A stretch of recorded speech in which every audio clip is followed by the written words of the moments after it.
नमस्कार, मेरा नाम है अर्पित और इसी क्लासेस पे आपका स्वागत है। हम अपने डेली लाइफ में फिजिक्स से रिलेटेड कई सारे फिनोमिना को देखते हैं और ऑब्ज़र्व करते हैं और इन सब में सबसे कॉमन होता है लाइट। हम जब भी स्विच ऑन करते हैं और बल्ब से लाइट की रेज़ निकलती हैं, वो ऑब्जेक्ट से टकराती हैं और फिर हमारे आँखों में आती हैं, जिससे हमें वो ऑब्जेक्ट दिखाई देता है। और अगर लाइट ना हो तो हमारा जीवन बहुत ही अंधकार में रहेगा। तो हम कह सकते हैं कि जो लाइट है वो बहुत ही बेसिक चीज़ है फिजिक्स के फिनोमिना के लिए। तो हमारा जो आज का लेक्चर रहने वाला है वो लाइट पे ही बेस रहेगा। आज के लेक्चर में हम जानेंगे कि लाइट क्या होता है, स्पीड ऑफ लाइट कैसे कैलकुलेट होता है, और फोटॉन्स क्या होते हैं, टाइम डायलेशन क्या होता है, कैसे समय बदलता है जब हम लाइट की स्पीड पे ट्रेवल करना शुरू कर देते हैं। तो आज के इस लेक्चर में हम यही सब जानेंगे। तो चलिए शुरू करते हैं। सबसे पहले मैं आपको बताना चाहता हूँ कि लाइट क्या है। तो लाइट एक इलेक्ट्रोमैग्नेटिक रेडिएशन है। इलेक्ट्रोमैग्नेटिक रेडिएशन का मतलब है कि इसके पास इलेक्ट्रिक और मैग्नेटिक दोनों प्रॉपर्टी होती हैं। लाइट जो होता है ये एक ऐसा है जिसके पास डुअल नेचर होता है। यूनिवर्स के शायद ही कोई ऐसा पार्टिकल होगा या नहीं कोई पार्टिकल होगा जिसके पास डुअल नेचर होता है। डुअल नेचर से मतलब है कि किसी पार्टिकल के पास वेव नेचर है या पार्टिकल नेचर है। लेकिन जो लाइट होता है उसके पास डुअल नेचर होता है। उसके पास वेव का भी नेचर होता है और उसके पास पार्टिकल का भी नेचर होता है। इंटरफेरेंस और डिफ्रैक्शन जैसे एक्सपेरिमेंट के माध्यम से हम ये जानें कि इसके पास वेव नेचर होता है, और फोटो इलेक्ट्रिक इफेक्ट जैसे एक्सपेरिमेंट के माध्यम से हम ये जानें कि इसके पास पार्टिकल नेचर भी होता है। जब हम लाइट के पार्टिकल नेचर के बारे में बात करते हैं तो एक वर्ड आता है फोटॉन्स। फोटॉन्स से मिलकर ये लाइट बने होते हैं, या हम कह सकते हैं कि photon are the quantum particle of light. तो ये होते हैं लाइट, और फोटॉन से ही मिलकर बने होते हैं लाइट। जब हम बात करते हैं कि ये लाइट एक पार्टिकल है, आइए हम ये भी जानते हैं कि लाइट का जो स्पीड होता है जो हम जानते हैं कि 3 लाख किलोमीटर पर सेकंड होता है। तो ये क्या साइंटिस्ट के द्वारा बनाया गया है या फिर ये कॉस्मिक कांस्टेंट है जैसे यूनिवर्स के द्वारा ही बनाया गया है। तो इसके लिए हम एक फार्मूला देखते हैं और इसके बाद हम कैलकुलेट करते हैं कि कैसे है ये। तो हमारे पास एक फार्मूला है लाइट को कैलकुलेट करने के लिए, that is C equals to 1/√ε0 mu naught and ε0। यहाँ पे जो ε है वो electric permeability of free space है, और म्यू नॉट जो है वो है magnetic permeability of free space. इनके अपने अपने वैल्यू है, जैसे कि म्यू नॉट का जो वैल्यू होता है वो है 4π × 10⁻⁻⁷, और जो ε का वैल्यू है वो है 8.85 × 10⁻⁻12। जब हम इन दोनों वैल्यू को इस फार्मूले में रखते हैं और कैलकुलेट करते हैं तो हमें एक C का वैल्यू मिलता है जो है C इक्वल्स टू 3 × 10⁸ मीटर पर सेकेंड। ये स्पीड ऑफ लाइट है। तो हम ये कह सकते हैं कि जो स्पीड ऑफ लाइट है वो कोई मैन मेड नहीं है, किसी साइंटिस्ट के द्वारा नहीं बनाया गया है। ये कांस्टेंट के द्वारा डिस्क्राइब किया गया या बनाया गया एक कांस्टेंट है। इसका मतलब ये है कि ये जो लाइट की स्पीड है वो हर एक इनर्शियल फ्रेम में हर एक ऑब्जर्वर के लिए सेम ही होगा, ये कभी बदलेगा नहीं। तो अब हम जानते हैं कि जो लाइट के जो पार्टिकल है जिसे हम फोटॉन कहते हैं वो कैसे होता है। अक्सर अगर आप फोटॉन के बारे में जानते होंगे तो ऐसा कहा जाता है कि फोटॉन एक मासलेस पार्टिकल है। मासलेस का मतलब है कि इसके पास कोई मास नहीं होता है। तो अगर आप थोड़ा बहुत फिजिक्स के बारे में जानते हैं तो आप ये क्वेश्चन करेंगे कि अगर इसके पास मास नहीं है तो इसके पास इसका मोमेंटम कहाँ से आता है, इसके पास एनर्जी कहाँ से आती है। तो सबसे पहले मैं आपको ये क्लियर कर देना चाहता हूँ कि अगर आपको ऐसा लगता है कि मोमेंटम मास का मेज़र है तो ये गलत है। मोमेंटम दरअसल एनर्जी का मेज़र है। मोमेंटम एनर्जी को डिस्क्राइब करता है, और एनर्जी और मास एक दूसरे में इंटरचेंजेबल होते हैं। ये दोनों अलग है। मैं आपको दो फार्मूले के माध्यम से बताना चाहता हूँ। हमारे पास एक फार्मूला है P इक्वल्स टू mv, इसके बारे में आप जानते होंगे। एक फार्मूला और हमारे पास है P इक्वल्स टू E/c। लेकिन जब हम यहाँ पे इस मास की बात करते हैं तो ये किसी पार्टिकल का रेस्ट मास नहीं होता, ये उसका रिलेटिव मास होता है।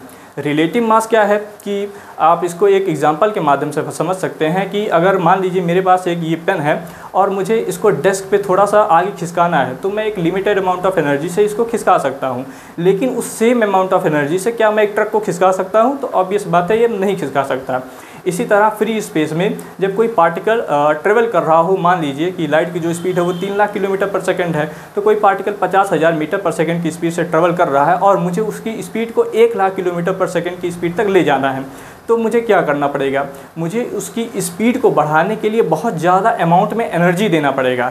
ये जो ज़्यादा अमाउंट में मुझे एनर्जी देना पड़ रहा है, हम उसको ऐसे कंसीडर करते हैं कि ये मास की वजह से बढ़ रहा है, उस पार्टिकल के मास की वजह से बढ़ रहा है, लेकिन एक्चुअल में ऐसा नहीं होता है। वो उसका रिलेटिव मास होता है।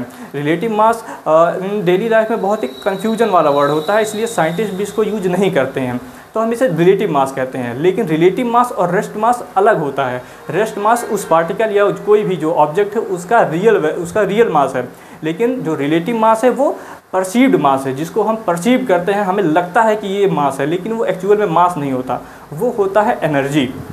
तो शायद आपको अब समझ में आया होगा कि इसलिए एनर्जी रिक्वायर्ड होता है फोटोन के लिए।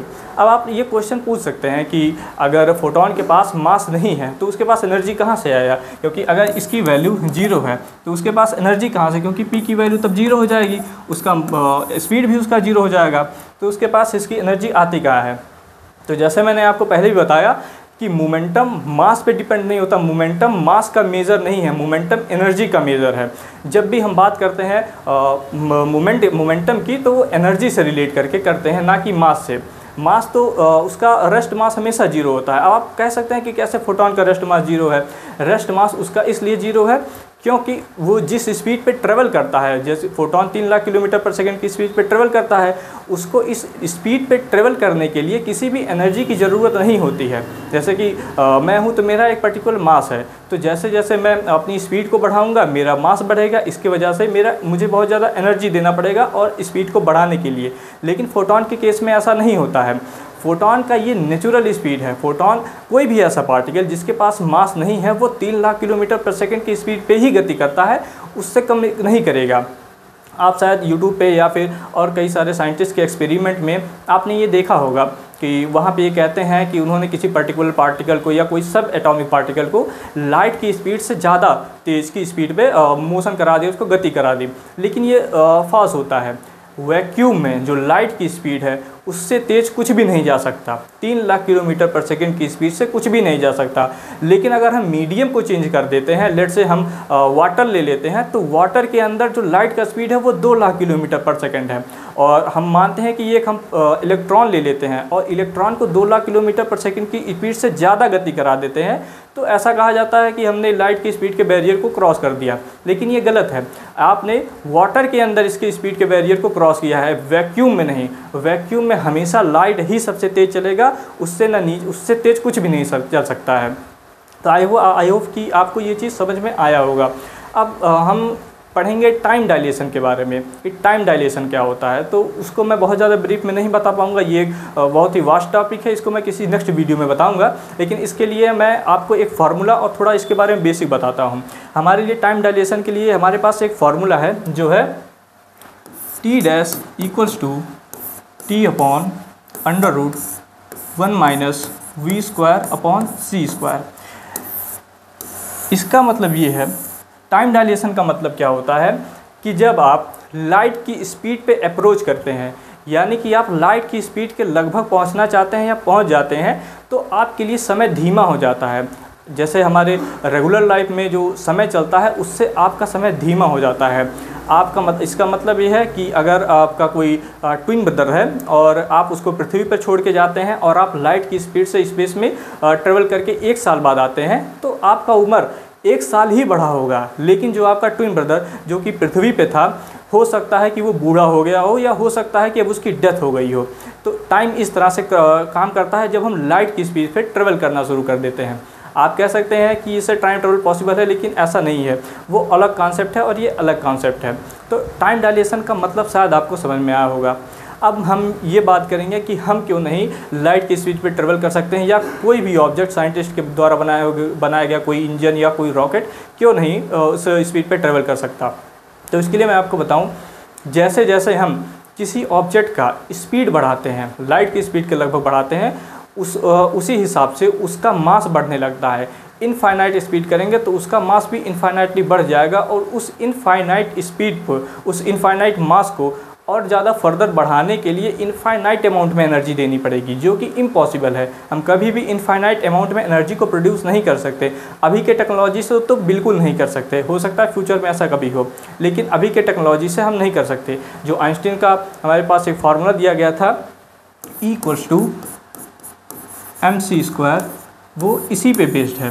तो हम कह सकते हैं कि कोई भी ऑब्जेक्ट लाइट के स्पीड के बैरियर को कभी भी क्रॉस नहीं कर सकता।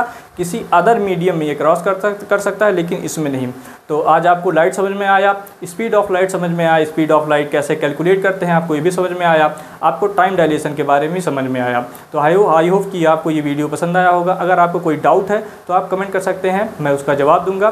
तो मिलते हैं नेक्स्ट वीडियो में। वीडियो देखने के लिए थैंक यू, धन्यवाद, जय हिंद।